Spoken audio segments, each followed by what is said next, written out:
LSU swinging big for their next head coach. But who qualifies for that type of big swing? Everyone was immediately talking about Lane Kiffin.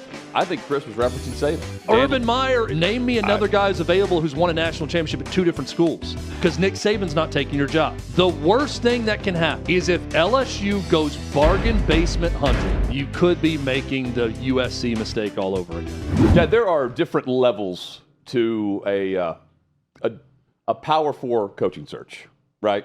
LSU, everyone would presume every time is going to be playing in the majors, right? Yeah. But who qualifies for that type of big swing when you hear and read comments like Chris Lowe had recently this week, where he said no doubt LSU will swing big in hiring a coach and having a football-centric AD who played at LSU. This is Verge Osbury, worked at his alma mater for decades and carries the kind of respect around the SEC the way Osbury does, will be a huge plus for the Tigers in getting the coach that they want. Now, Osbury was promoted. He was the interim for a brief moment. They have new president Wade Rouse, who then removes the interim tag immediately. So Verge Osbury is making this hire. And here's what he had to say when discussing, who they went after or who he talked to almost immediately. Nick Saban and I have a standing conversation probably every 2 to 3 weeks. We're good friends, first of all, and a person that I admire a lot. And Coach Saban was joking, no way he's coming back to football, okay? And Miss Terry's not going to let him. So That's not going to happen. Let's get that out the way soon, because if he was and he was interested, I'll go drive down there and pick him up right now and bring him back. Okay, wait. So, wait, Verge, you're saying no shot. I think that is run its course, okay? Okay. But, he works for ESPN now, and he does consulting with people and talk to people. You get to see things out there. And he gets to tell you about different coaches he see and observe. So I ask him questions about what it takes to coach the LSU job. And I always ask him that. And times have changed since the time he's been here. He didn't have all the different things that we have now. That's why he kept saying about the infrastructure, what we have here, what we have set up here. You don't win just because you're LSU. You have to win because you're doing the right things and the right things in place, the right mechanisms, the right infrastructure. I keep hitting on those words because that's what's important, the right people. So I hear this, and I'm pairing this with what Chris Lowe had to say, right? Like, no doubt LSU is going to swing big. Everyone was immediately talking about Lane Kiffin, right? So that's not who Chris Lowe is referencing there. I think the comment, the post from Chris was prior to this interview. I think Chris was referencing Saban. And Osbury's acknowledging that they talk all the time, but he's also admitting Saban's not coming back, which means they would have asked. That's the big swing. So who's next? Does it immediately go to Kiffin? I'm curious about this because Osbury immediately went to his connections, and he'll continue to talk with Saban. I also found it fascinating that Saban's giving them advice, as the Bama guy. It's Nick Saban Field. I know there's connections with LSU and Osbury and all that. But, Chad, I'm just racking my brain. Like, who's next on the list of big swings? Is it Dabo? Is it West Coast? Like, who would be a surprise swing and maybe a home run for what LSU needs? It's not just this group of coaches that would just be elevated up. Like Verge Osbury was elevated, right? Yeah. Well, is Kenny Dillingham, would that be seen as a home run? A guy who got Arizona State to the college football playoff? No, yes, but and he's very young. You and I would say yes, right? Because I think he takes the job if they offer him a big contract, which the governor is saying they're not going to do. Right. If he doesn't want to do it, let's put it that way. I just think, okay, if Saban to Dillingham, there's a huge gap in between those two names. So is it Lanning? Like I would think Lanning would be next on my list if I'm going big swing hires. But I honestly, with his connections in the SEC and LSU, and he's a former player, he's been there for a long time. He's got his list and he's got his connections with Saban. I think it would be Dabo or Lanning would be next for me on the tier of coaches for big swings. I think Chris Lowe's really good, and he does a good job with On3, and he's got really good sourcing. But I do think that who Chris Lowe would perceive as a home run or swinging big is different than who the LSU fan or most college football fans might perceive as a home run or swinging big. And here's what I'm saying with that. Chris Lowe, probably talks to Jimmy Sexton, right? I mean, he's a big-time guy in college football that breaks a lot of stories. So he's got a line in with Jimmy Sexton. He's got a line in with a lot of coaches. And Chris Lowe is going to be pro-coach. Why? Because Chris Lowe gets a lot of his info from coaches. Yeah. So he's always going to err on the side of being pro-coach. Well, if you're being pro-coach, then Clark Lea is a huge name and a home run, right? I think Clark Lea would be a home run for LSU. But would that be a home run to LSU fans, a guy who's got a losing record overall in 5 years at Vanderbilt? I don't know. But in Chris Lowe's world of covering coaches and getting a lot of information from coaches, I think he would perceive Clark Lea as a home run. I would too. Mm-hmm. I say all that to say Kenny Dillingham to me is a home run for LSU if they're able to go lure Kenny Dillingham away. But LSU's not going to hire Kenny Dillingham with this newfound idea of eliminating buyouts for the college coach. So this could go one of two ways here. LSU can get Kenny Dillingham with a ton of money and a massive buyout. The way they got Brian Kelly, they could get him for less than what they got Brian Kelly. But they're going to have to spend a ton of money, and they're going to have to give him a lot of assurances of guaranteed contract type stuff, which would lead to a buyout if in 3 to 5 years Kenny Dillingham does not work out at LSU. That goes against everything that everyone wants to see in college sports. We had on a congressman yesterday talking about trying to fix this issue with buyouts and salaries and everything else. The worst thing that can happen, mark my word, the worst thing that can happen to Jimmy Sexton and college coaches everywhere is if LSU goes bargain basement hunting and finds someone for not a ton of money with no buyout, or they hire someone for $3 or $4 million that wants this job, and then that person gets the job and is successful. And then they reward them with more money later on after they're successful. That could start a trend and knock over a domino of a lot of major programs saying, yeah, we're going to go that route. We like that. Let's give money to the players. Let's make sure our infrastructure in place is sound. Let's go hire coaches that are hungry, that are going to take less and not demand a buyout. Do I think that's what they're going to do? Absolutely not, because Jimmy Sexton won't allow it. But that would be the worst thing to ever happen to coaches, Hutton, from a financial standpoint, if that actually worked. Well, to me, it's all in how you phrase this stuff, right? Because the governor in Louisiana is not going to want to be wrong in whatever this next contract is. If you swing big, like let's reference what Clay said he would do if he were LSU going after Saban.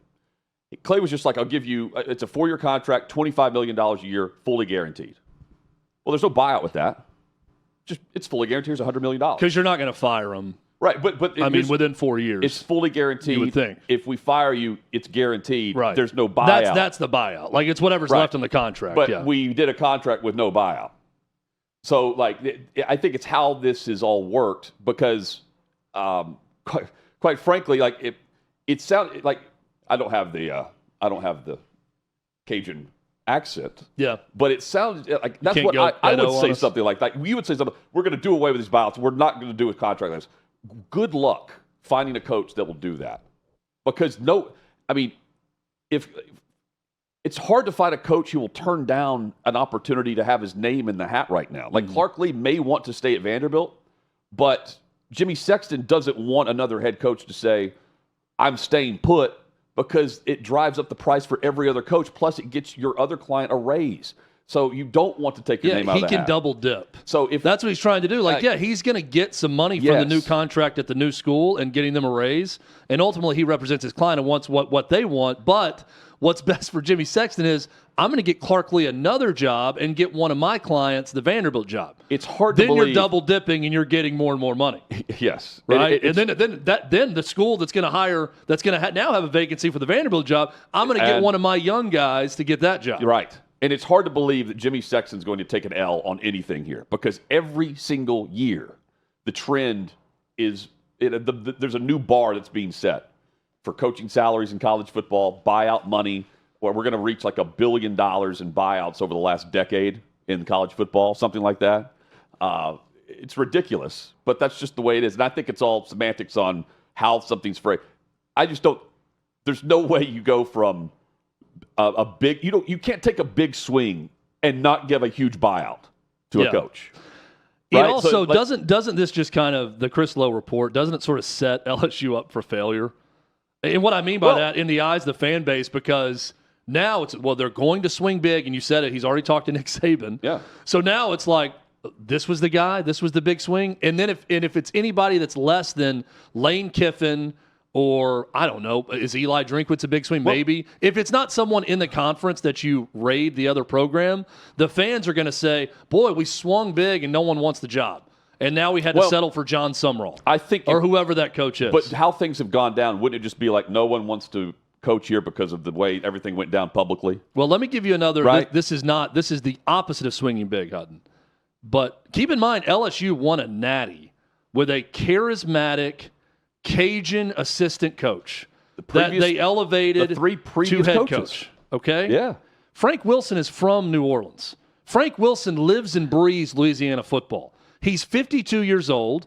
His first head coaching stint did not work out great. Okay. Much like Ed Orgeron. I mean, if you want to go the Ed O route, you could pay that dude $1.5 million to be your head coach. $2 million. No buyout. Give them a 3 or 4 year deal. Yep. Say, let's continue to earn it. We'll give you an extension if things work out. We know you're a dynamic recruiter in this state. The players love you.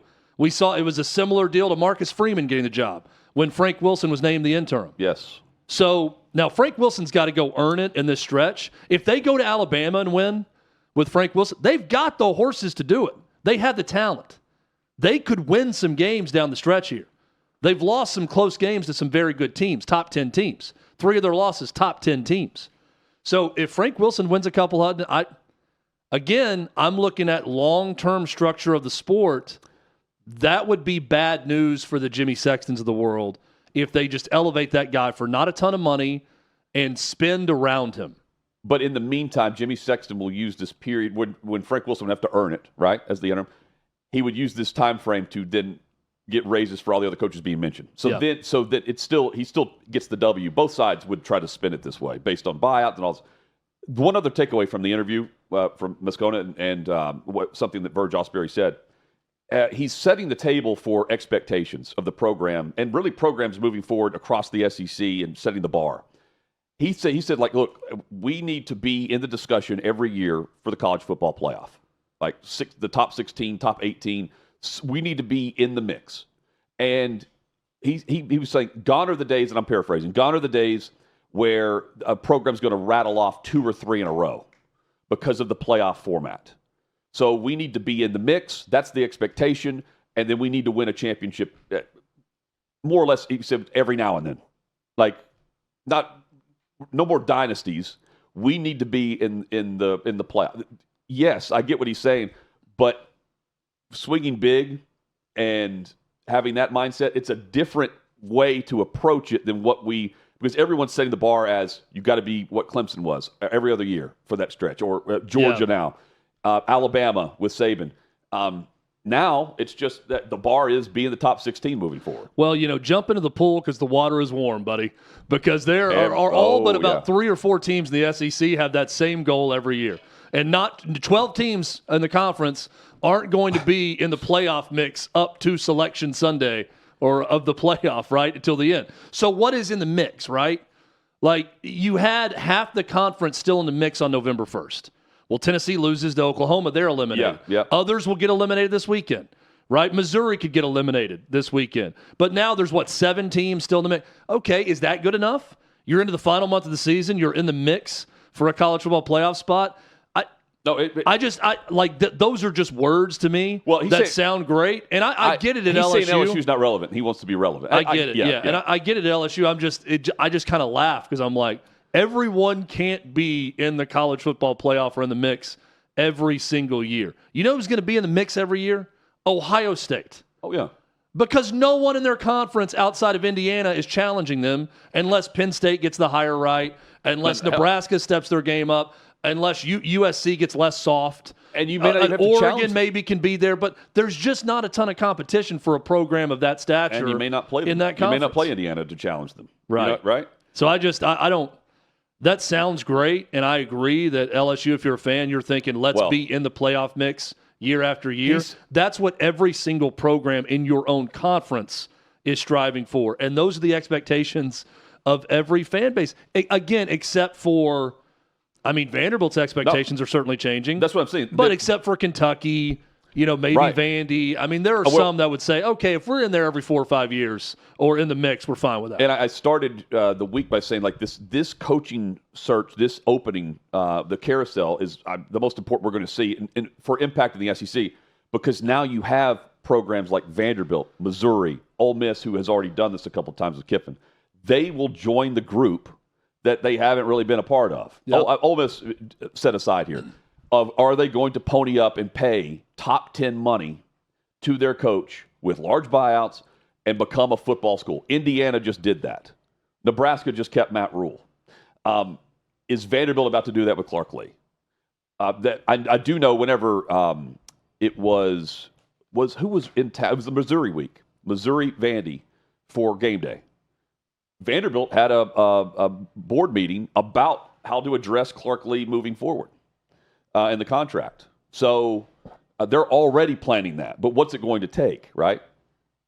Well, they're no different than LSU is what I'm saying. They want to be in the top half of the SEC, because if you do that, you're going to be discussed right now this time of year, just based on the setup of how the playoff works. So it's a fascinating time for football. I kind of root for chaos in this. So the big chaotic domino would be Lane Kiffin leaving, and then Ole Miss is open, and then who does Ole Miss hire? Right. And then, all that happening. I increasingly don't see a big reason for Lane Kiffin to leave. I don't think he should leave. I think Ole Miss, you like it there. They support you. You're going to have a longer leash there. If you start over at Florida or LSU, you could be making the USC mistake all over again, because they don't know you. They're expecting immediate, the biggest results possible, the way Brian Kelly was treated at LSU, right? I think he'd be a better fit for either one of those jobs. But I think you stay if you're Lane Kiffin. There's no reason to leave. I should have thrown in Urban Meyer's name when I said big swings. That's another one. But again, I don't know. I don't understand why we're not talking more about him. Pat Fitzgerald, a name you brought up, is a great one. I saw he did an interview with Reese Davis, and he talked about why he wants to get back into college coaching because of the competition. Yeah. He's a competitor. He said, it's great coaching my son's high school team and being on that staff. And he thanked the high school coach for letting him serve on the staff. Yes. He's like, we compete at the top level of Illinois high school football. I really like him. But he said, I want to get back into the recruiting wars. I want to say, he wants to fight. The line he said was, I want to go into Pete's living room and be like, let's get Pete. Who's going to go help us get Pete? Let's do everything in our power to get Pete. What do we need to pay him? He even said, how are we going to get Pete to come here when we identify that guy that we really want? Pat Fitzgerald's a good one. And, again, Urban Meyer, if you want to kickstart your program with a proven winner, name me another guy who's available who's won a national championship at 2 different schools, because Nick Saban's not taking your job. Nope. And maybe Urban Meyer's not either. I don't know. I just can't believe that the stain of the Jags deal is that bad that he couldn't get a job. I'm not the biggest Urban Meyer fan, but, Greg Schiano had a terrible tenure in Tampa. And his alma mater, he got the Tennessee job after that for a time, for about 4 hours, and then it was revoked. Either this guy already knows where he's going, or it's time to crank up the PR machine, which he would crush. John Gruden needs to be on this little tour. He's got the Fired Football Coaches Association. There needs to be a hired former coaches association, like rehired something. Like there needs to, like the sit down Reese Davis, that kind of thing. Like of course he wants to coach again. He said that. I'm just surprised he hasn't. His name's not being mentioned right now with all this stuff going on. That probably means a coach that's going to be elevated or take another higher job, that job comes open, and then we hear his name. Here's something else I think the more this drags on, the more we think about all these possibilities. Florida State should absolutely hire Jimbo Fisher back. Yes, because that should be a thing. Brand new leadership there, too. That should be a thing. Bring it back. Just run it back with Jimbo Fisher. Yeah. The same way West Virginia's running it back with Rich Rod. Run it back with Jimbo.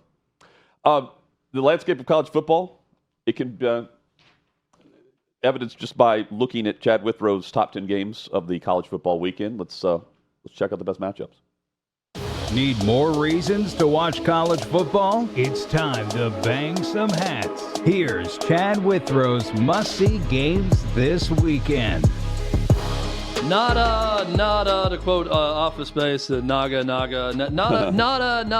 a great weekend in college football. Not going to sugarcoat it. Homecoming week. When you got to games 9 and 10, it was kind of tough to find some proper games to put in this top 10 list for you, but nonetheless, it's my job to find the 10 best, and that's what I've done for you this week. Week 11 of the college football season. We begin with game number 10. Wake Forest at number 14, Virginia. The Hoos, a 6.5-point favorite. This game, 6 o'clock Central Time on ESPN, 7 o'clock Eastern. The Demon Deacons were humbled, speaking of Florida State, humbled by the Seminoles last week. 42-7 loss. Wake Forest didn't score until mop-up duty in the fourth quarter. Tommy Castellanos came back for Florida State from injury, looked really good. They need to bounce back quickly. Not good news for them. They're going against Chandler Morris, the North Texas transfer, who's been lethal so far for this Virginia offense. Shout out Tony Elliott. I mean, that's a guy who his job has been in jeopardy for a couple of years now. And that offense, that's his background, is offensive football. That offense looks really good this year. And Virginia squarely in the college football playoff mix. In the midst of their best season since 1990. Unbeaten in conference play. Mm-hmm. Man, they're the cardiac Cavs. Like they're some real nail biters, but they pull it out, man. They know how to win. They have figured out how to win these tight games, and they can run the ball. No doubt. That win over Louisville, the win over Florida State, they've had some close calls. Carolina, for sure. Carolina, half a yard short. Yep. Game number 9. Let's go to Friday Night Football on Fox. Northwestern at number 19, USC. The Trojans, a 14.5-point favorite. USC still in the playoff hunt. 2 losses on the season. They've been great at home. They've been underwhelming on the road, including this past week, a 21-17 win over Nebraska, where Nebraska played the entire second half with a backup quarterback, and it was still right there for Nebraska to win that game. Good news for USC. They're at home in this one. Northwestern trying to get bowl eligible. Northwestern, one of those programs, I'm going to hit on a couple other ones, that bowl games still mean a lot. Getting to 6 wins still means a lot for that program. They're not assured that, given their schedule down the stretch. Turnovers the key for the Wildcats. They've turned it over 8 times in their 3 losses. They've turned it over once combined in their 5 wins on the season.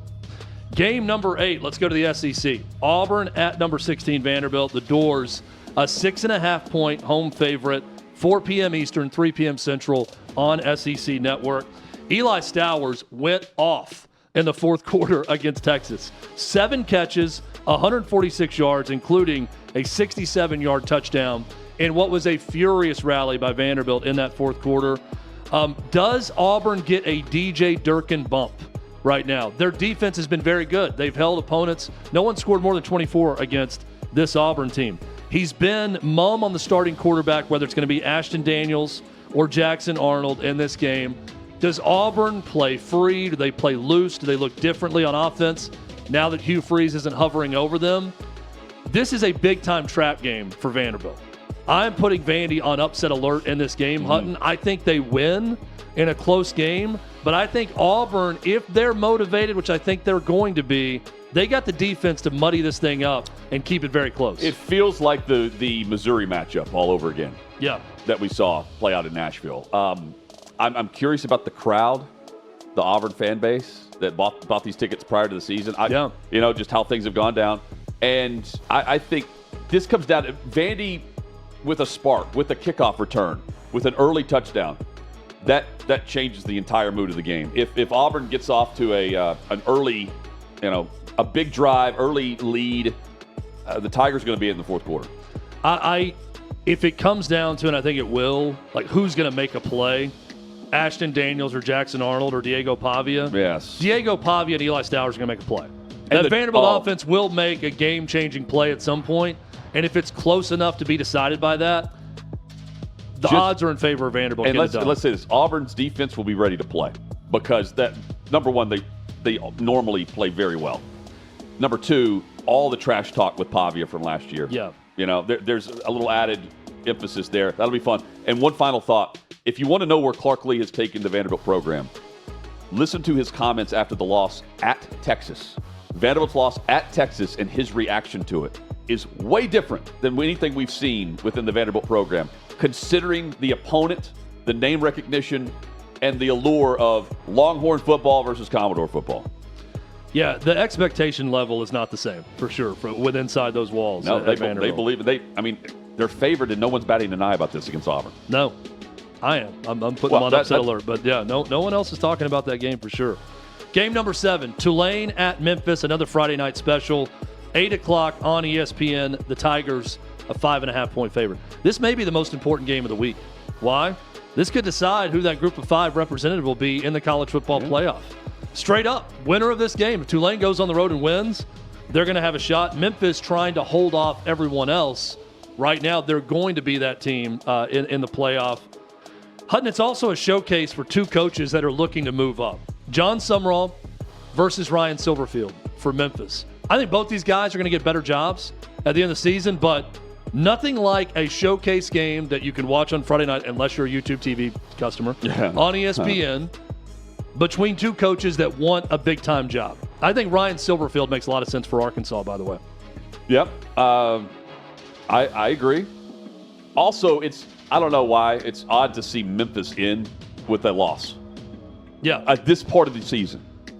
Normally, it's just the unbeaten team at the group of 5, right? Memphis, by the way, they lose at UAB.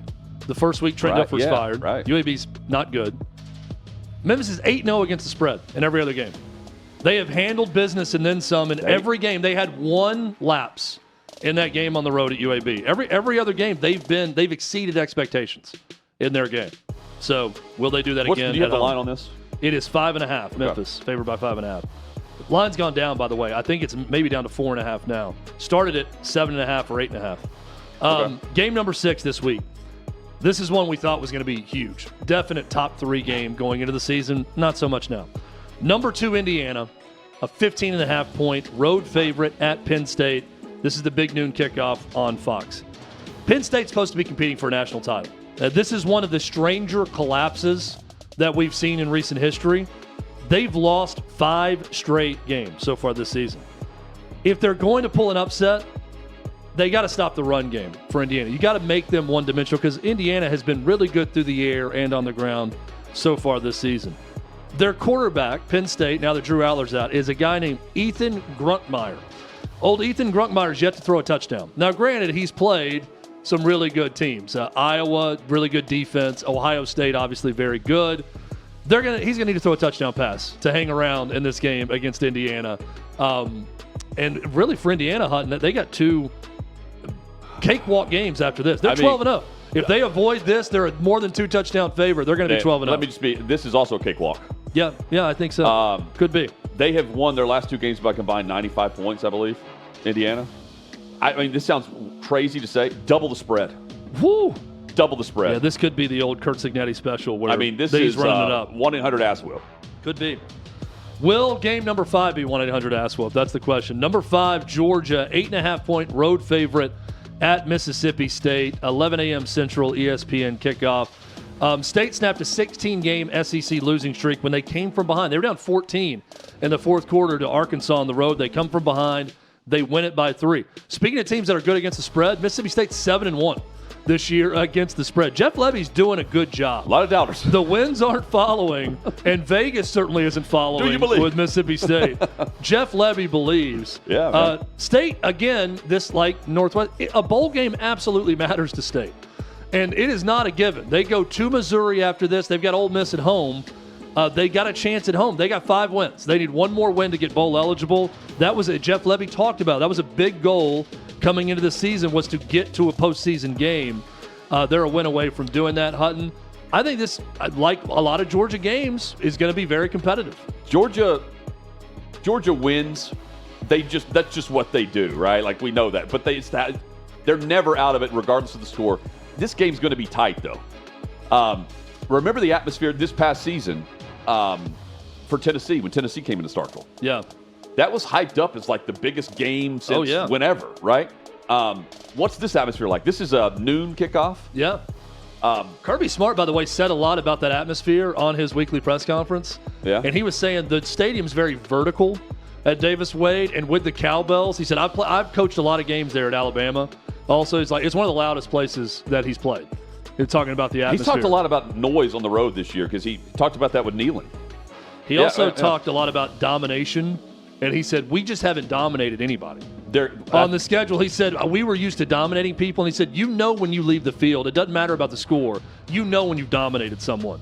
At the end of a game, he said, we haven't done that. We're trying to dominate someone is what he said. You mentioned this earlier in the week. He and the staff have done a fantastic job this year. And there's been at least 2 wins I've watched where he's got kind of the smirk on his face at the end of the game. Not relief, but impressed with how his team responded in a moment. Yeah. I think he's mentioning that. I think he knows they can crank it up at the right time. And maybe it starts this week. Maybe.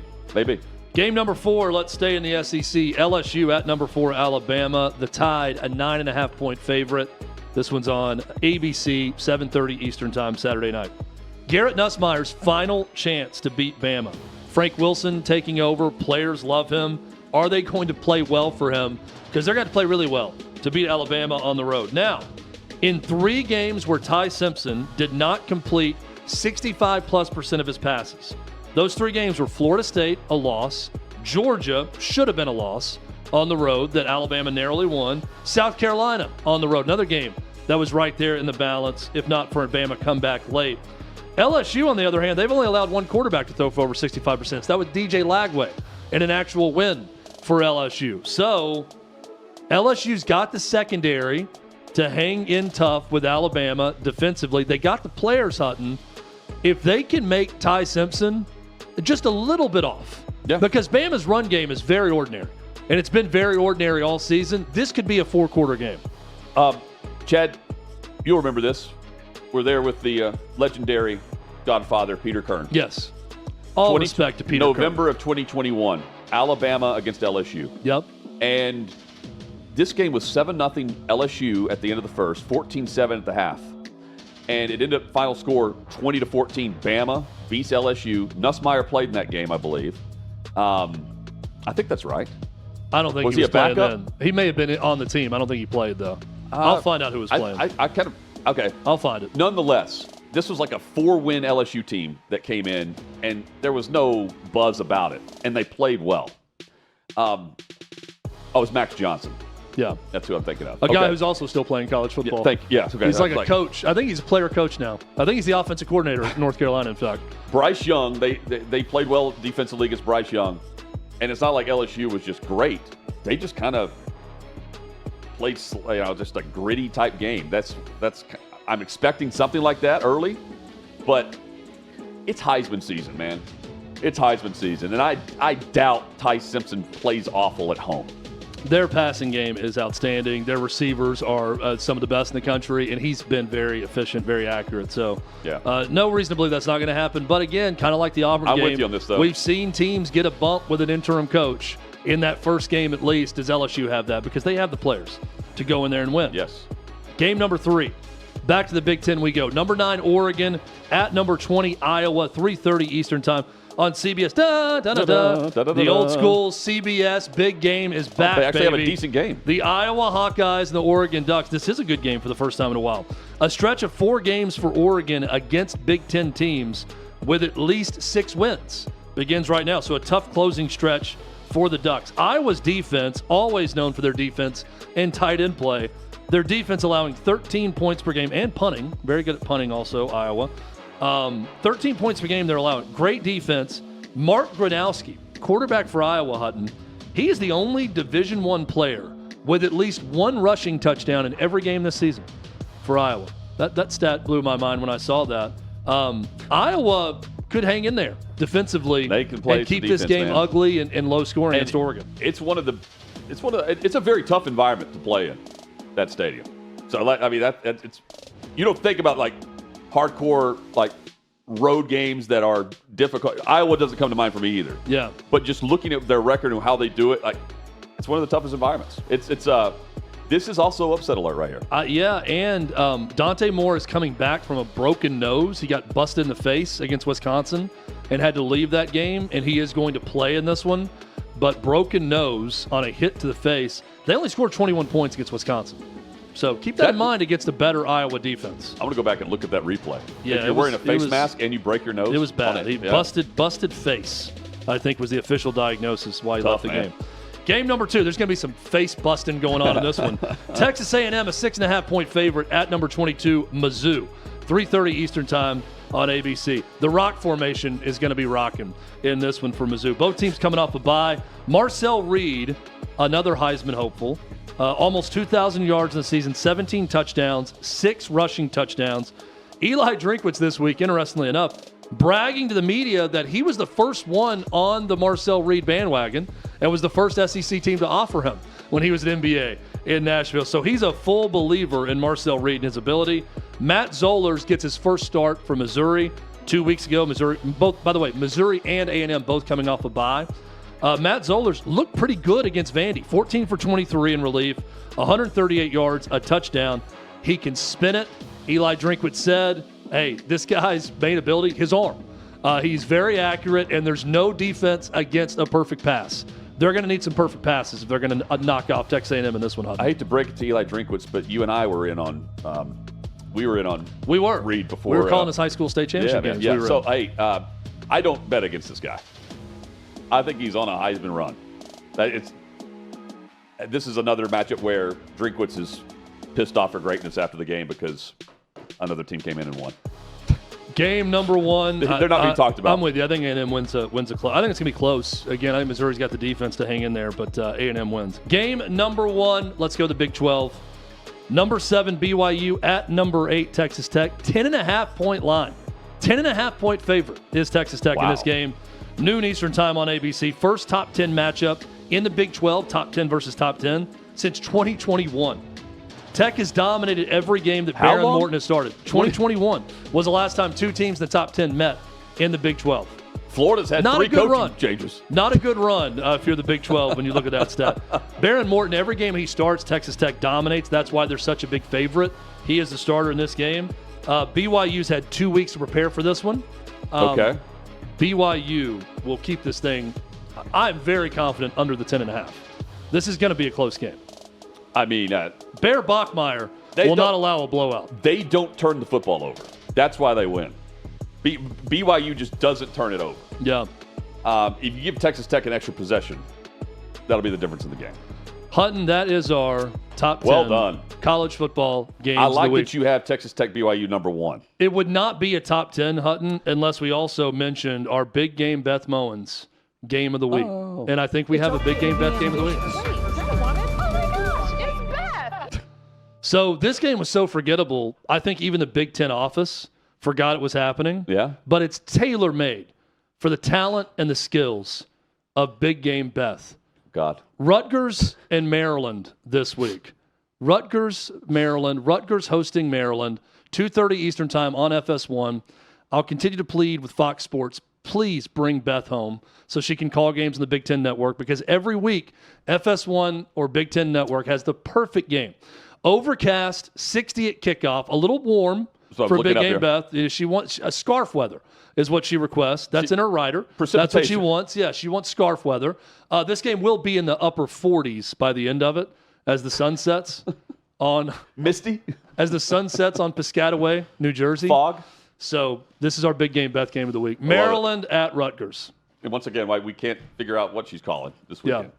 Where's she been? Does anyone not associated with those two schools? Is she calling like NWSL about this game? She's been MIA. I don't know. We don't have an update on what she's doing. Yes. Well, even if she needs all the NFL buys to end so she can get the last game. Yes. On CBS.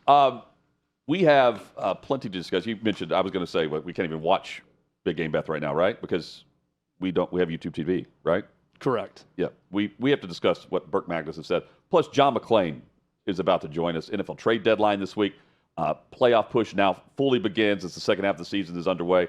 John McClain next. You're on Hot Mic.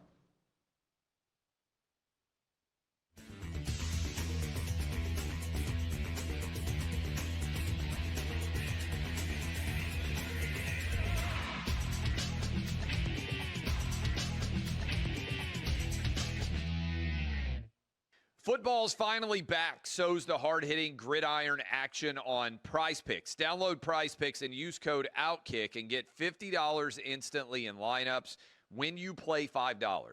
Must be present in certain states. Visit prizepicks.com for restrictions and details.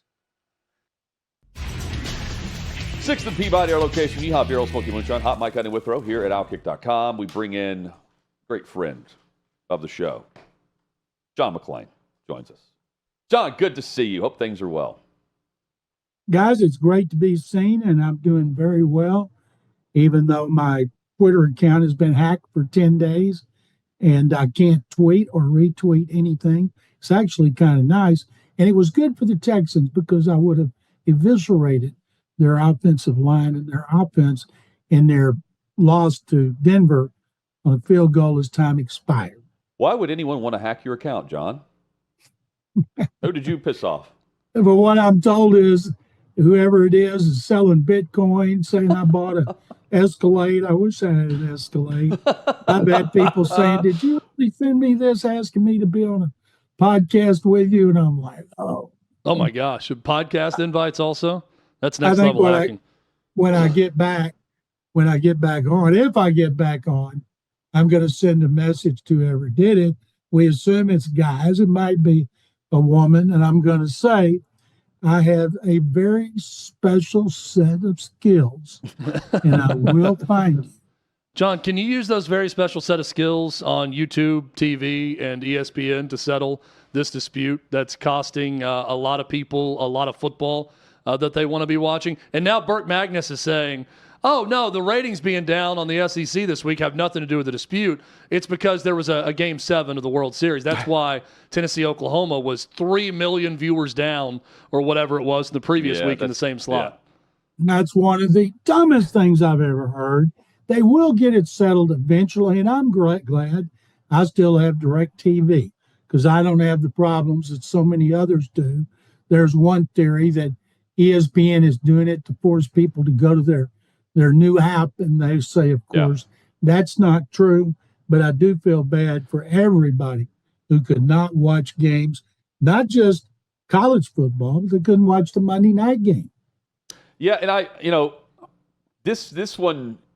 this has a lot more meaning than I think that it's not just surface level here. You've got Alphabet against Disney, and knowing that Hulu's involved with ESPN, the NFL's involved with ESPN. If I'm YouTube TV, I'm making sure that contractually I'm protected a bit from maybe the app taking over and getting the better games or the better different things that ESPN would maybe block for anything other than their app moving forward. I think there's not much clarity there.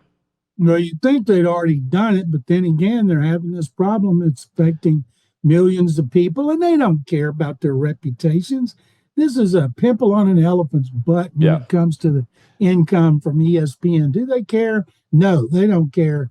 This is what they care about. Yes, well, and having all of your talent at ESPN, putting a gun to their head and forcing them to post about keepmynetworks.com and all that is just making it so much worse. When you're trying to tell the people that are negatively affected by something that had nothing to do with the problem that, hey, you guys now solve the problem by going to this website, telling YouTube TV how mad you are. That's PR 101. Don't do stupid shit like that. Yeah. Can you say that? Yeah, I can say it. You just say whatever did. we want on this show. Yeah. Oh, good. Okay. Yeah. Look at John. John's like, oh, just John's you like, wait. The whole world just wait. opened up. John's about to go rated R every week on this show now.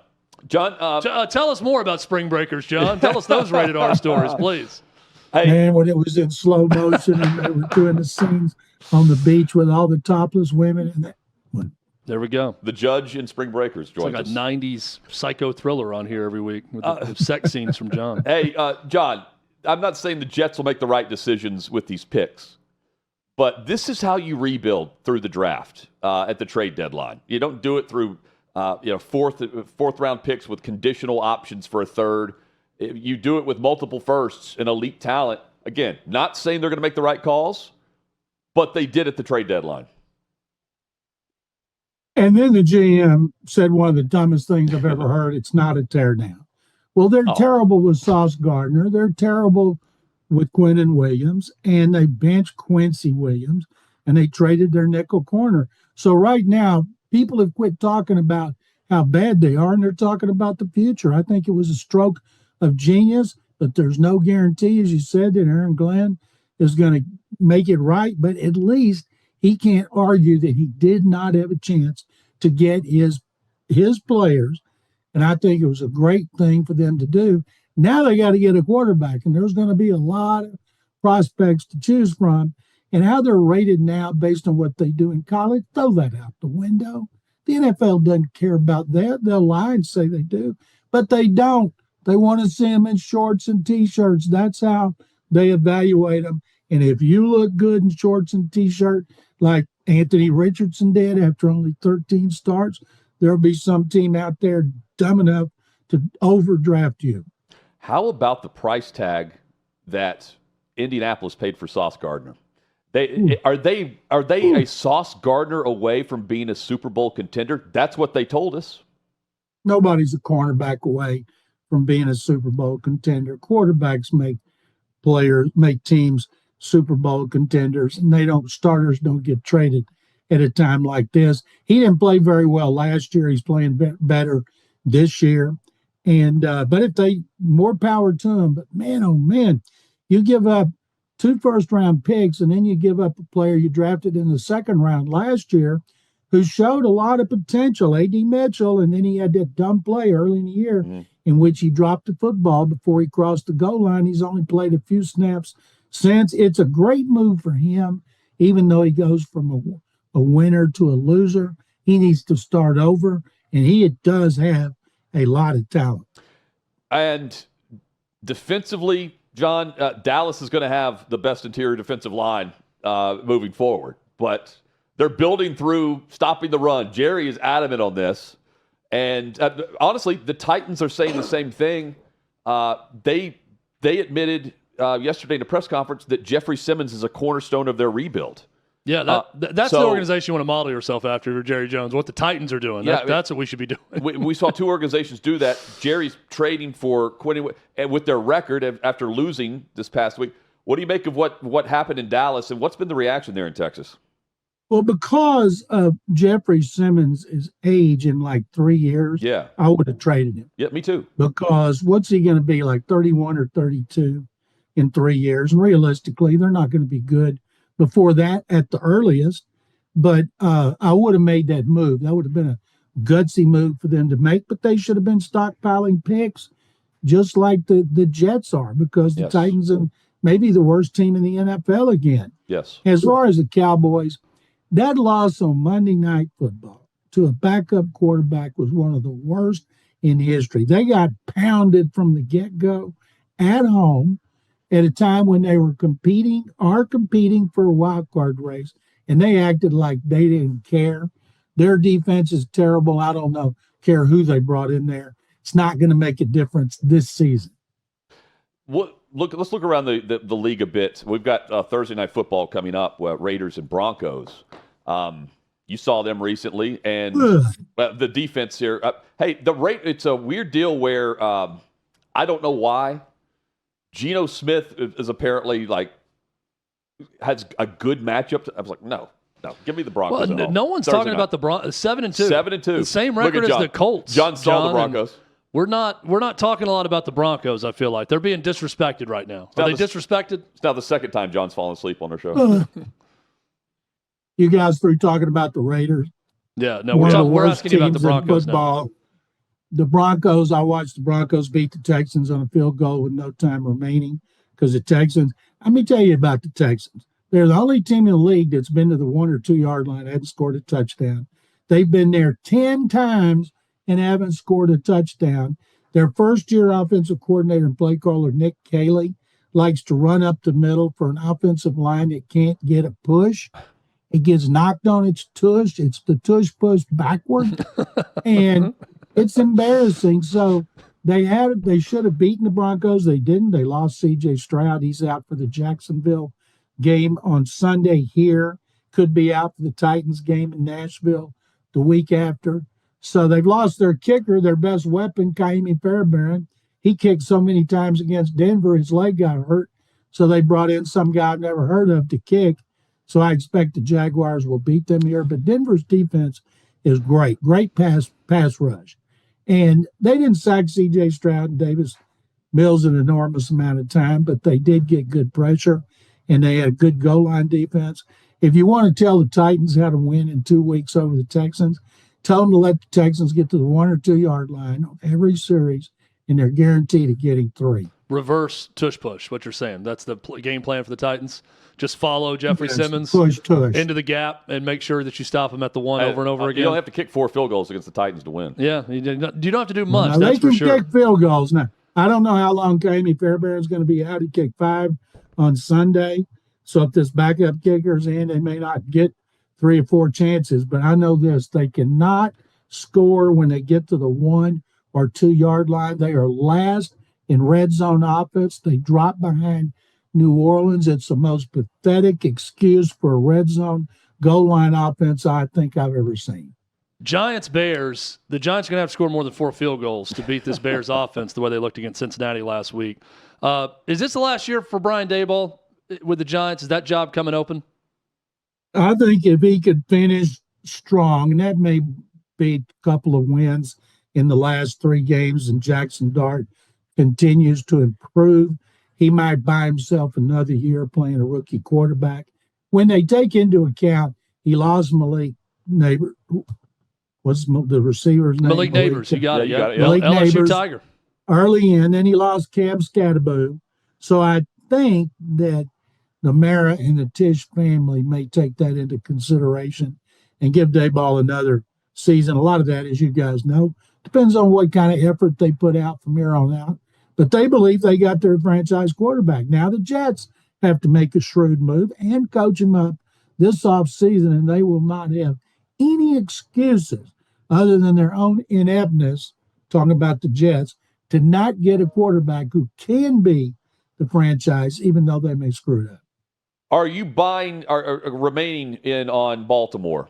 They get the win with Lamar back. That was against Miami. We know how bad the Dolphins are. Now they're taking on Minnesota in Minneapolis on the road. They're still the favorite to win the division, even though the Steelers beat the Colts. Yeah, I'd still go with Baltimore. Yes, Steelers had their best defensive game. I want to see them do it again. And I guess it'll be a 2-team race. But I tell you what, when the Texans put 44 on them in Baltimore and they had 4 defensive starters out, all but one is out for the season. Matt Buke, the pass rushing defensive end, he's out for the year. But they look so much better. They made a trade deadline play, as you guys know, trade. And I think they will battle the Steelers. And who are you taking, Aaron Rodgers or Lamar Jackson? I'm going with Lamar. Same. Finally for me, John, New England. There's some, I think they're good. They remind me of the Titans in 2019, but the Titans started really slow. New England's 7-2. Yeah, they're on the road at Tampa. This to me is that line of demarcation game where if Vrabel takes the team down there and beats Tampa, I'm all in with them. Like I think they can play this style consistently, and I know they're still looking for a consistent run game, but beyond that, they're a pretty consistent quarterback. I know that. Well, first of all, they did win at Buffalo. They got the rematch will be in Gillette Stadium, but they've played a really easy schedule. Yes. And I'm with you, Jonathan. If they go down there and beat one of the best teams in the NFC, the Buccaneers, on their stadium, they are a threat to win the division, but I still think they'll finish second and make the playoffs, and Vrabel will be coach of the year. Somebody said the other day when I said that on a show here, they said, whoa, what about Shane Steichen? Didn't Steichen win 8 games last year? I believe that Mike Vrabel, didn't he win? They win 4. So I would go with Vrabel because he's doing a great job. When that happens, the Titans will have fired a 2-time NFL Coach of the Year for Brian Callahan. Let that sink in. They fired Callahan so they didn't have to fire him after a loss to Vrabel. And Mike McCoy looks brilliant out there week to week, too. Let me tell you. Oh, wow. Holy cow. Hasn't gotten much better. John, right, I said finally earlier. How about the report that Amy Strunk didn't want to do business with the Patriots because of the relationship with Vrabel at the trade deadline. That's out there. That's out of Boston. It's out there. Doesn't mean it's true. And it could be that somebody else turned it down. Everybody around the country thinks Amy's in there rubbing her hands together every day, telling everybody what to do, and that's not the case. And Brinker and Baganzi are in charge. And I wouldn't have There's traded the problem, Paul. though, John. You You got an and in there on who's in charge. That's the Amy Adams Strunk problem. She's the owner. Hire one person to run the football side. It's the confusion of Brinker and Borgonzi and who the blame game is going to go to next. Because now she's going to shift the blame to one of those two. Yeah. Now that she's fired the coach. That's what Titans fans are pissed off about. And that's what they should be pissed off about. Well, there shouldn't be any confusion. Chad Brinker has final say. So if it all goes south, his one and his neck should be on the line because he has final say. John? Then hire someone better. I mean, well, my God. They will then be that's soon. not working then. So then go find someone smarter. Well, they need to get to hire their own coach. That's very important. Yes. We'll see. Hopefully Borgonzi's running that search. I'm very low on hope right now when it comes to this organization. Yeah. Very low. John, thank you as always. We're always happy when you join the show. You're the man, John. Guys, I'm always happy to join it. Thank you very much as always. Can't wait till your visit next week. Now you know we're R-rated and not just PG-13 on this show. Thank you, John. Thank you. McClain off record. I'd watch that podcast. Yeah, no doubt. Maybe we have before. Yeah. The most patriotic award show on television happening tonight, the Fox Nation Patriot Awards. And we have a huge announcement to share with all of you. The First Lady of the United States, Melania Trump, is going to be joining Sean Hannity live on stage this evening to receive the Patriot of the Year award, the same award presented to President Donald Trump just last year. It's going to be our biggest award show yet, packed with special guests, surprise performances, brand new awards, and so much more. There are limited tickets available, so go to foxnation.com/Patriot Awards, and we hope to see you there, foxnation.com/Patriot Awards for tickets. You can also just watch live, 8 p.m. Eastern, exclusively on foxnation.com. You're not going to want to miss it. Don't miss the Friday edition of Hot Mic. We're going to have one big thing on every NFL game. Josh Booty will join us. Yep. And big so show. much more. We'll get you ready for the weekend. 11 a.m. Eastern, right here. Hot Mic, Cut It With Throw, OutKick.com.